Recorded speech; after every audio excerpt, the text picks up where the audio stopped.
our view about growth, it's ambitious.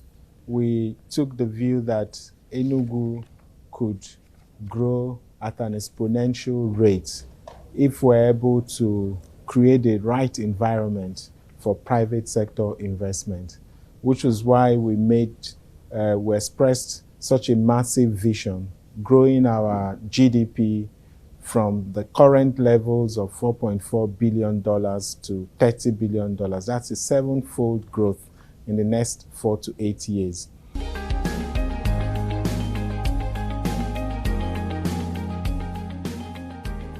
Hello and welcome to this episode of Focus On. I'm Akin Obakeye. On this episode, we'll be looking at what the Enugu State Government is doing to attract key investments in the state as it looks to prop up its GDP from $4.4 billion to $30 billion through key private sector investment. CNBC Africa brings you key takeaways from the Enugu State Investment Roundtable.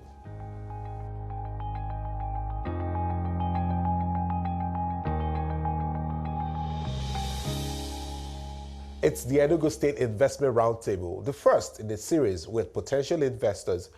Gathered in this room are key stakeholders, local and international partners, potential investors and top government officials. The state government seeks to accelerate inclusive economic growth by highlighting priority sectors that investors can tap into. Top on the agenda is strengthening peace and security, promoting inclusive growth and ensuring sustainable prosperity for its citizens. The governor speaks to what the state is doing to attract private sector investment and strategies to have a sustainable economic growth. We took the view that Enugu could grow at an exponential rate if we're able to create the right environment for private sector investment, which was why we expressed such a massive vision, growing our GDP from the current levels of $4.4 billion to $30 billion. That's a seven-fold growth in the next 4 to 8 years. And we're mindful that those growth will not come from the public sector, right? So it has to come from mobilizing private sector investment. And we know that private sector investment is not Father Christmas. They are not philanthropists. They are interested in returns on investment. So what that means is that you need to talk about what are those things that would enable private sector investment to flow, which is why we talk about having a three-pronged strategy. The first is to ensure that there is peace and security, which, as you know, was the first thing we tackled. We identified that as the biggest elephant in the room. Upon swearing in, what we did was to make consequential pronouncements to tackle insecurity in the state. So today we're very happy that Enugu is arguably the safest and the most secure state to invest in. And the reason, it's essentially because businesses, as you know, cannot de-risk security. It's not part of it's not part of what they should bother themselves about. So we took that on. The other thing is to identify critical sectors that we call growth productivity sectors. So we want to scale up our production. So we have identified sectors where we're performing suboptimally.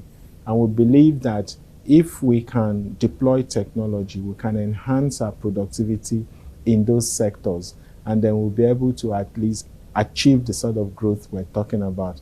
One of them is agriculture. So we know that today we're not producing optimally in the agriculture space. We want to increase our production. But above all, we also want to process those things we're producing. We want to add value. So we're going to play in all the value chains of the agri sector.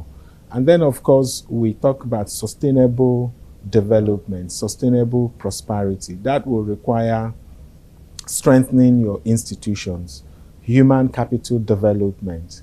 And what we've also talked about in that area is to ensure that we are transparent, we are accountable, and we have fund traceability so that we can be trusted as government. So we're looking at those three areas, those three broad areas, but they of course have, you know, we can of course go granular in each of the sectors. If you look at the plans we have for ICT, there are things that have not happened here in the, not just in Nigeria, but in the entire West Africa. We're planning to do a tier 4 hyperscale AI data center. You know, that is not built anywhere. And the idea is to attract the hyperscalers, the AWS, the Microsoft, the Netflix, the TikToks, and all that, to have their presence here in Enugu. So there are a lot of strategy for us to attract this private sector investment. And of course, again, our plan is to help with the de-risking of this investment. So, which is why the activities of today is critical, because part of what private sector want to really do is, sometimes they may find a project attractive, but because there hasn't been much information around it, and thinking about the risk, you know, without necessarily measuring whether it is something they can go in, sometimes could put them off. So what we have done is to be deliberate about some of these projects, to curate them, and to provide data and do some technical studies around it, feasibility study, so that the private sector investor would be interested, you know, just by doing a desktop interrogation of what we have curated. They're able to make quick investment decisions. And that's what we're doing. Yeah, and I mean, I must applaud you looking at your significant role in the private sector and coming into the public sector, the array of investors, development partners here, looking to see what Enugu State has to offer. But let's not forget that Enugu State plays a pivotal role, or played a pivotal role in industrialization of Nigeria over time. And looking at what you set out to do, you also want to toward that path, that trajectory. But we're also looking at other sectors. You know, you're looking at mining, you're looking at ICT, you're looking at the transport sector and the likes. How best are you looking at the risk in these sectors? How best are you looking at harmonizing the opportunities in these sectors, the troubles in these sectors, and making them opportunities for these investors? So there are two things. In the energy and mining sector, what we look at doing, as you said, is to try as much as possible to de-risk it. So we want to conduct a geospatial mapping, first of all, to ascertain the quantum of these resources that we have sitting under our ground. So we know we have these assets. We have limestone, we have iron sand, we have glass sand, we have clay minerals, we have kaolin, we have gypsum, alum, a host of other mineral resources. And of course, we also have a number of gas fields that have not been explored. So our plan is to essentially provide some feasibility study around this resources, get some data, be able to at least present not just the quantity you have, but also the specifications, so that by the time we present this to an investor, they're already like, oh wow, this fits into what we're looking for. So that's essentially what we're doing in the energy and the mineral resources. And that's why engagements like this are very critical. You can already hear from some of the development partners saying that they do have funds for technical assistance. You know, they can provide funding for that, so that you can do the feasibility study around this, which is the objective of this, because you have to be deliberate about making or curating these projects to bankability. Yes. Otherwise, you know, again, as I said, these banks are not, they are not Father Christmas. They would look at the returns and they would want to interrogate the validity of these things before they put down their money. So, and that's the unique attraction we bring to investors. And that's why we say to them that we're not just only providing the enabling environment, just the infrastructure. We're going a step further. We're going the extra mile of helping you de-risking certain aspects of the projects and the investments. So your go-to-market risk, your technical risk, and of course, so what it means, you're only focused on your financial risk, which is what investors are happy to take, and the financial institutions are equally happy to take. And so in terms of the go-to-market, the commercial, and the technical bit, we'll work closely, and that's where the PPP thing sets in, with the investors to help with the de-risking. Achieving such goals requires meticulous planning and strategic partnership, hence the need to assemble partners and investors. How feasible are these goals set by the state government?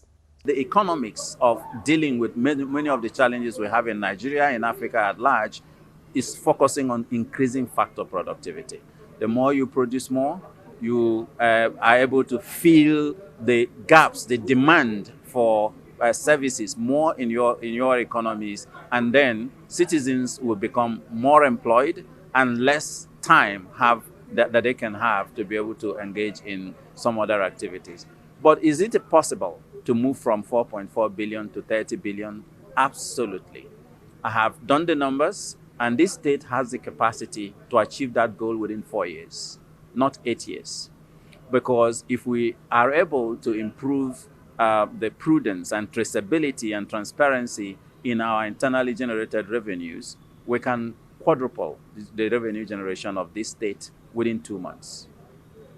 If we can also increase productivity in agriculture and engage the youths more productively in other aspects of growth and development, we will be able to contribute a lot more to GDP. This is a state that has humongous amounts of natural resources, very intelligent and educated youths, very entrepreneurial youth. This state has all it takes: human capital, natural capital, social capital, and also potential financial capital to be able to drive the business environment to make this happen. So what we've discussed with His Excellency Governor Emba is, we provide financing, but we can also hopefully provide support beyond financing and bring the experience of other countries and even other states here in Nigeria.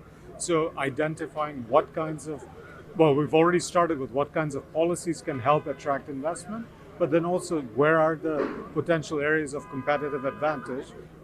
He's already identified several: agribusiness, technology, creative industries. So we can come in and support and bring in lessons from other countries on how to develop this comparative advantage. Improving the business environment, streamlining incentives, regulations, and frameworks are part of the key strategies the Enugu State Government aims to adopt. Well, that's all we can take on this episode of Focus On. I'm Aki Obakeye. Thank you for watching.